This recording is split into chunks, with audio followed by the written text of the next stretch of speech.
Houses, money, entertainment, transportation, cell phones, families. What does this all sound like to you? To me, it sounds like something that we all have, but hardly ever thought about. It's not that important, is it?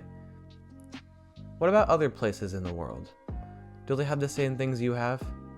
Today, I want to talk about that.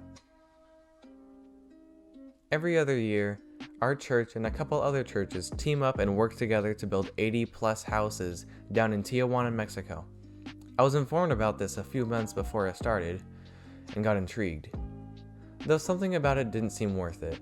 I really didn't want to lay on the ground for a week straight, knowing I'd wake up to blasting music and 6 o'clock in the morning, to later build in the hot glaring sun, and to barely stay hydrated throughout the day with the gross water that we had with us.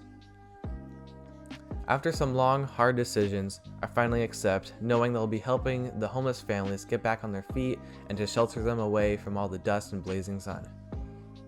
I start sending out as many letters as I could to families and friends to help cover the cost of the trip. After some time, we get on the plane to fly down to California, then drive all the way to Tijuana, Mexico.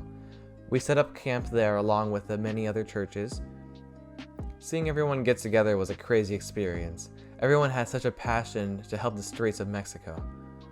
The first morning arrives, as well as the first trip to start building and housing families. Usually, I hate the idea of construction, but somehow, God inspired me to do so. And in fact, I had a great time. All my fears washed away when I saw everyone working hard, having conversations with each other, like this was perfectly normal. This brings me to another point. Before we begin building, we would take a quick pit stop to walk around the streets of this country. If you try to look up the streets of Mexico or poor Mexican neighborhoods, you'd hardly find anything as close as to what I saw. Streets were littered of heaps of garbage and piled into giant mounds all along the sidewalks. Sand and dirt covered the cracked, worn-down roads. Poorly dressed, hungry children kicking around a deflated ball. Houses built out of rotten wooden planks. Fences built out of metal sheets with bullet holes in great masses. And ripped cardboard were used for windows. Rusted, broken down cars lay on the side of the road as people go up and steal parts off of it. Starving stray dogs hid under tiny trees, for it was the only protection from the beating down sun. And even a few dogs that may have passed away were pushed to the side of the road, along with the rest of the garbage.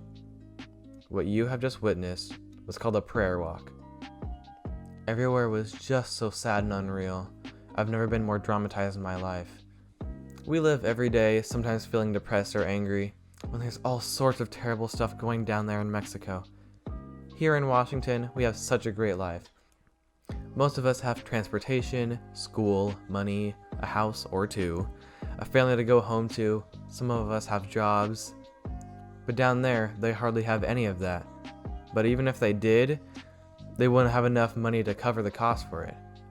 We have such a great life, and we oftentimes look over it. I wish people could see this and help make a difference.